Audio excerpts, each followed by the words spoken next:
اس آیت الکرسی متعلق نبی علیہ السلام فرمائی کہ د شپې کم انسان آیت الکرسی تلاوت وکړ تر سهار پورې یو خو به شیطان نه در نږدې کېږي. یوه شوه. دویم چې کوم سړی آیت الکرسی تلاوت کی او په ځان یې چوف کی، په دې خپل کور یې چوف کی، د ده کور د ده ګاونډیانو کورونه دا به خدای پاک ټول د ډاکې او د غل غدونه محفوظ ساتي. دریم نبی علیہ السلام فرمائی چې یو کم سړی آیت الکرسی تلاوت وکړي او په ځان باندې چوف کی، بعضی بیماری داسې دي چې هغه د شیطان د ټونګې نه پیدا کېږي، شیطان څنګه ټونګه ورکړي، دا بعضې د لیونتوب بیماری دي، بعضې هغه بیماری به درته نه رانږدې کېږي. او څلورم حدیث درته ووایم، نبی علیہ السلام فرمایي چې څوک د شپې د آیت الکرسی تلاوت کوي تر سهاره پورې الله وایي زه د ده دپاره کافي یم. څو خبرې شو؟ یو شیطان به درته نه نږدې کېږي، هغه بیماری به نه راځي چې کوم د شیطان د ټونګې د وجې نه پیدا کېږي، د غل غدونه به محفوظې، او څلورم الله وایي زه درله کافي یم. نو چې خدای پاک د چا دپاره کافي وي د هغه غم د څه شو؟ دا د آیت الکرسی فضیلت دی. یو قرآن حکیم کې لږ اوږد غوندې آیت دی او دا یاد کې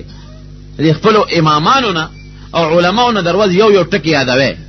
که کم په قرآن پیږي هغه هم یاد کې او که کم پې نه پوهېږي نو هغه هم یاد کې. یو ټکي د استاد نه یادوه که نه، څومره ګرانه خبره نه ده. سلسله په تسبو باندې اړوه، یو ټکي در ورځې یو 10 ورځې کې به یاد کې، یو 20 ورځې کې به یاد کې، دومره فایده ده پکې. نو خبره دا ده چې دا د قرآن حکیم فضیلت دی، د قرآن حکیم بهتری ده، او قرآن کې چې کم خوند او کم لذت دی، قسم دی که د دنیا په یو کلام او په یو خبره کې دومره خوند دی. حضرت ابوبکر صدیق رضی الله تعالی عنه د مکې مکرمې نه بار روان دی، د کافرو د لاسه تنګ شو چې روانو، یو کافر ولا مخې له ورغی. ابوبکر څه کوې؟ یاره وی د خپل قوم مې نه پرېږدي، تنګ شوم، زم د دې مکې مکرمې نه چېرته هجرت کوم بل خوا ځم. هغه کافر د مټه ونیو، ستا غوندې نیک سړی، ستا غوندې حیادار او با اخلاقه سړی ابه زمونږ د وطن نه ځي، هېڅ چرې به نه ځي، راځه. لوی کافرو د مکې مکرمې یو ملک و، د مټه یې ونیو ریوسته، راځه. چې راوست مکه مکرمه کې د بیت الله خوا کې ابوبکر د لاس نه نیولې دی، اعلان یې وکړ،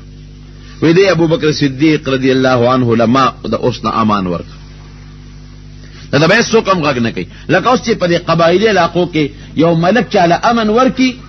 هغه ته بیا څوک غږ نه شي کولی، وی دی ما امن ورکړ، څوک به ورته کش نه کوي. کافر ورته وایي چې مونږ خو به ده ته غږ نه کوو، خو یو شرط به پې جي لګوو. شرط دا دی چې دی به د قرآن دا تلاوت چې دی کوم کوي دا به د خپل کور پټ کوي، بار به نه کوي، ځکه چې دی بار د خلکو مخکې تلاوت کوي. او احادیثو کې راځي چې حضرت ابوبکر صدیق په تلاوت کو نو جړل به، او چې چا به اورېده هغه به مو سره جړل، داسې اواز خدای ورکړی. نو دی جاړي ورسره تلاوت کوي، زمونږ بچي ورته راغونډي، زمونږ ښځې ورته ولاړي، زمونږ ماشومان ولاړي، مونږ یېرېږو چې هسې نه زمونږ دا ښځې او بچي مسلمانان نه شي. نو دی پوهې که چې دی به تلاوت په کور کې دننه کوي، بار به نه کوي. هغه کافر په شرط لګوي ابوبکر ما خو په خپل امان کې داخل کړې، څوک به درته کشم نه کوي، خو ته به د خپل مونځ او د قرآن د تلاوت به کور کې دننه کوي، بار به نه کوي. وی ښه صاحب. څو ورځې هغه تلاوت به په خپل کور کې دننه کو، بیا راووت د دروازې مخې ته ځان لیورکوټ جومات جوړ کړ، چبوتره غوندې وه، هغې کې بیا ودرېده او د قرآن تلاوت به یې کو، مونځ به یې کو، تلاوت به یې پکې په زوره کو. کافر ورلل، هغه ملک ته وی ملک صاحب وی تا هغه سړي له امان ورکړو خو هغه خلاف ورزي وکړه، مونږ پې دا شرط لګولی و چې دی به دا تلاوت په کور کې دننه کوي، خو بیا بار راووته. یا خو داسې کار وکړه به د پابندي ولګوه چې دی بار نه راوځي، ځکه زمونږ دا ټولې ښځې او بچي ورته راغونډ شي نو مونږ یېرېږو چې دا به مسلمانان شي، او یا ته د خپل امان واپس واله نو بیا دې بار مونږ نه تلاوت وکړي، مونږ پېښه او دی پېښه. هغه ملک صاحب هغه کافر ورغی حضرت ابوبکر رضی الله عنه ته وی داسې کار دی ابوبکر، تا د خپل شرط خلاف ورزي وکړه، تا ته ما نه ویلي چې ته به کور تلاوت کې، تا بار ولې بیا شروع وکړه، ټول ماشومان او ښځې درته راغونډي در سره جاړي، دا مهرباني وکړه چې یا خو ما ته خپل امان واپس کا ته پیش او بیا چې څوک دې سر سکی کوي با او یاد کور کې دنه خپل تلاوت کوه. حضرت ابوبکر صدیق رضی الله عنه صحابه له خدای پاک عجیب ایمان ورکړل او ورته سوي ویره د قران د تلاوت ته دا ما خپل خو خروم دلته به کو خپکیګه ما او تا ته خپل امان در واپس کا ما له خدای او د رسول امان کافی دی بس دا الله او د رسول امان کافی دی. نو بیا به ولاړو د خپل دروازې مخه ته او د قران حکیم تلاوت به کوو. جناب احادیثو کې راځي چې یو ګڼ شمیر د غټو کافرانو خدای د حضرت ابوبکر د تلاوت توجه مسلمانان کړل. مدینه منوره ته پیغمبر علیہ السلام ته هجرت نو کړي نو صحابه کرام یې لګلیو خپل اعلانو تله ناغه کې او نابینا صحابي حضرت عبد الله ابن ام مکتوم رضی الله عنه هغه ولېګه سره نور صحابانو په مدینه منوره کې او انصاریو صحابي اسعد ابن زراره رضی الله عنه داغه پکور کې دی راشو د مدینه منوره انصار میټینګ وکړ ویرا دا د مکه مکرمه نه یو څو کسان راغلي دي او دلته کې زمونږ دین ختم کو لګای زمونږ د پلان نه کډور دین ختم کو دا سمول پکار دي. میټینګ د شورو د ډېر کسان پکې ناس دي. یو صحابي را پاسه د ما چې مخکې نوم درته واغشت دغه وخت لري کافرو اسید ابن حذیر رضی الله عنه دوی دا څه کار دی چې اسعد ابن زراره زما دوست دی او زه به ورشم زه به پیکم غږ ورته مه کوئ زما دوست دی زه به پیکم چې دا کسان وشړه دا مسلمانان او که زما خبره ونه منله نو بیا به ورسره ګورو. هغې وی ډېره ښه ده زه ورشه مجلس ناست دی ډېر ګڼ کسان د مدینې منورې ناست دي. دا اسید ابن حذیر رضی الله عنه ورغې چې ورغې دروازې وډبوله اسعد ابن زراره رضی الله عنه ورته ووت اسعد ته خو زما دوست دی زما هم در سره ډېره مینه ده ستا هم را سره ډېره مینه ده خو زه یاره یو خبرې له راغلی یم تا یو څو کسان د مکې راوستي او په دې خپل کور کې دېره کړي دي او زمونږ د ډېرو خلکو د کلي د خلکو نه خپل زوړ دین لرکه او زمونږ د دین بد وی ته زما دوست او زما رور ته مهرباني وکړه دا کسان وشړه او که دا نه شړې نو زما دوست دی ګورې بیا به ما هم نه خفه کېږي او ټول قوم دې برخلاف دا دې راغونډ شوی دی میټینګ یې شروع کړی دی پرېږدي نه خو بس ما راته خبره راورسوله خو بیا به ګورې ما نه هم ګیله نه کېدم بیا ستا ملګرتیا نه شم کولی. حضرت اسعد ابن زراره رضی الله عنه هوښیار هغه ورته وایي داسې کار دی اوسېده ته راځه هغه سړو سره په خپله خبرې وکړه نو که هغه سړي په حق ی نو په مې ولې شړئ او که هغې په باطله یي اوس به ستا مخکې د مټ ونیسم او به یې شړم د خلکو خبرې مه ورته په خپله ابوی سره خبرې وکړه. دا اسید ابن حذیر رضی الله عنه لا خو هغه وخت کافر و هوښیار و هغه ویره واقعي د خلکو خبرې اورېدل نی پکار یو سړی په خپله کتل پکار دي چې دی ورغې وردن شنو عبد الله ابن ام مکتوم رضی الله عنه په سترګو نابینا صحابي دی دا ګورې په دواړو سترګو ړوند دی لیکن ډېر مقرب صحابي دی داسې مقرب صحابي دی چې یو ځل پیغمبر علیه السلام نه د مکې کافران راغلي سرداران یاره دا خو ګوره زما صحابه دي مسلمانان وی نه دا لرکه نو موږ تا سره کینو د پیغمبر علیه السلام دا خیال و چې دا به لرکمه صحابه دوی ته به ویم چې تاسو ما سره یو ورځ تاسو کینه یو ورځ دوی مقصد یې دا و چې دا کسان کافران خدای مسلمانان کی یو ځل نو بیا به د دې غریبانانو سره یو ځای ناست دي. دې کې همدا عبدالله ابن ام مکتوم رضی الله عنه راغی چې څنګه راغی مجلس ته نبي محمد کافرانو سره په مجلس کې ناست دی سلام یې واچو او سلام نه پس نبی علیہ السلام ته وایي چې د خدای رسول تا ته چې خدای پاک کم تعلیم درکړی دی ما په طلب هغه وښایه مالک پوه کا نو پیغمبر هغې کافر ورته ګوره که نه دا خلک تا سره ناست دا اوس دا نابینا ته وګوره په سترګو ړوند دی او دا یې راغی زمونږ هغه مجلس یې ګډوډ کړه مونږ خو درته ځکه وایو چې دا لر کړه ځان نه چې مونږ ستا سره کېنو مونږ لوی خلک یو دا مونږ سره به یو ځای نه کېنې په دې مونږ شرمېږو. نو نبي علیه السلام لغوندې دا هغه عبدالله ابن ام مکتوم دا هغه نابینا صحابي په هغه حرکت لغوندې خفه شو چې خفه شو نو فورا خدای قرآن کې آیات نازل کړ عبس وتولى ان جاءه الاعمى. وی ګوره چې هغه ړوند درته راغی نو تا تندې تریو که د خدای رسوله او مخ دې بل طرف ته واړو، دې خو د ځان پاکۍ لپاره راغلی، ځان یې پاکاو. نو بیا چې به کله دا عبدالله ابن ام مکتوم رضی الله عنه راغی که نه، نو پیغمبر علیه السلام به ورته خپل څادر خور کړ او وی به مرحبا بالذي عاتبني فيه ربي، هر کلی دی هغه انسان له چې د په سر کې زه خدای ملامته کړی یم، د په سر کې مال الله زور نه راکړی ده، دا هغه صحابي. نو چې څنګه دا اسید ابن حضیر رضی الله عنه وردن نشو، جماعت کې مونږ کار شروع کړی دی چې څومره د وسم کېږي تعاون پکې وکړي انشاءالله، خدای پاک به اجر درکړي. چې څنګه وردن نشو،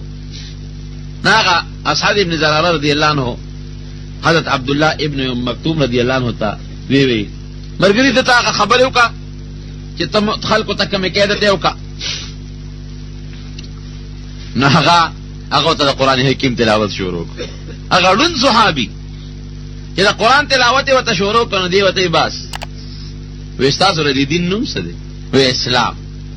وی په دې کې را داخلېدو طریقه څه ده؟ اسم نشته، بس الله به یو مني او زمونږ یو پیغمبر دی محمد نوم دی صلی الله علیه وسلم، او د خدای رسول مني،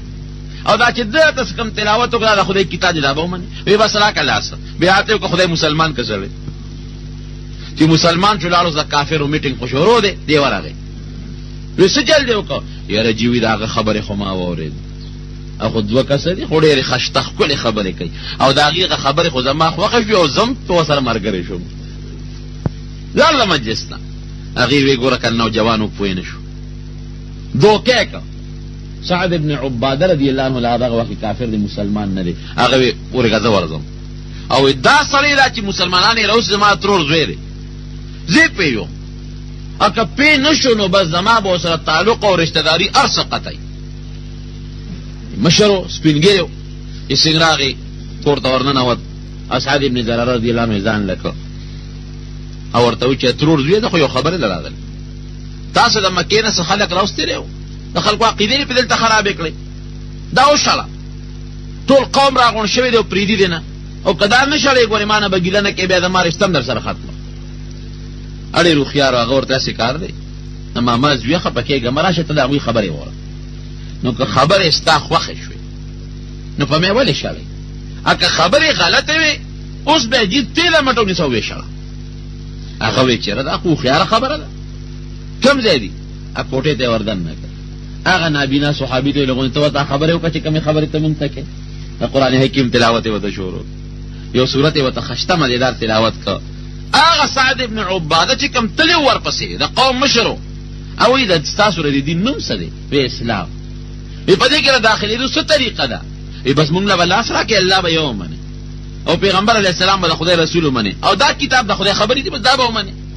وی را دې خوا که لاس خدای هغه مسلمان کړ چې دې ورغې جناب میټینګ ناست دی، په سوونه خلک ناست دی، لږم نه چې ودرېد څنګه خلک خو پوه چې دی خو تللی دی او دی به اوس مونږ له کار جوړ کړي چې دی ودرېد وی تاسو زه څنګه سړی یم ښه یم که بد؟ وی جه د مونږ سردار یې. وی زه قمقل خو نه یم؟ وی نه جي ډېر هوښیار. لیونی خو نه یم؟ وی نه.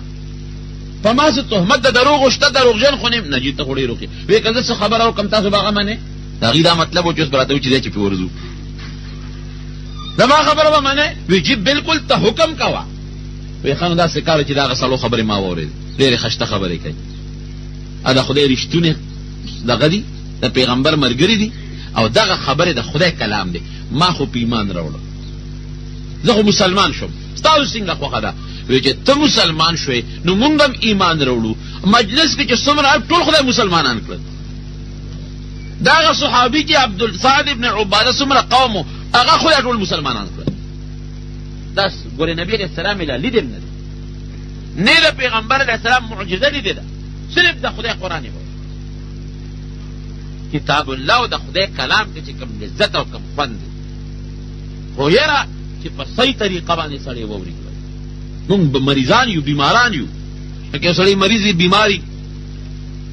او تبه ده د خولې خوند یې تریخ دی، نو که هغه له خواږه فرني ورکړم په خولې ترخه لګي، کاغه ګوړه خوري کنه شات امید په خلی ما تراخه لګي لیکن کده روغ دی نو خوږ خوراک په خوږ لګي دا رنګ موږ روحاني مریضان یو دا رب العالمین قرآن خوږ دی خو موږ مریضان یو په موږ خوږ نه لګي دا خدای کلام شیرین دی اعلی دی مزیدار دی خو موږ ورته مریضان یو دا چې لکه چې کم سړی تبې والا وي او په هغه باندې شات او یا فرني پیکه لګي په موږ د خدای قرآن موږ له خوند نه راکوي لږ چې سار مونځ کې امام صاحب قرت اوږد کي څومره په تاسو تنګې څوک ورته په یو وخت پکېږي څوک ورته په بل وخت پکېږي او چې سلام وي استاد ته پکې نن کابل ته تللی وسې مونږ خو دې قتل کړو مړه دې کړو او هلته کې چې په ګاډي ته ولاړې په سړک باندې انتظار کوي نو 10 ګنټې به انتظار کوي په هغې نه تنګېږي سندرو ته چې ناست دی ټي وي ته چې ناست دی په 1 ګنټه او په 2 ګنټې فلم به اورې او په هغې به نه تنګېږي لیکن د خدای قرآن که د 3 منټونه زیات شو 5 منټونه زیات شو بیا به تنګېږي وجه دا د جناب د خدای کتاب کې خوند شته خو موږ ورته مریضان یو بیماران یو خدای پاک زموږ د روحاني بیماری ختمه کړي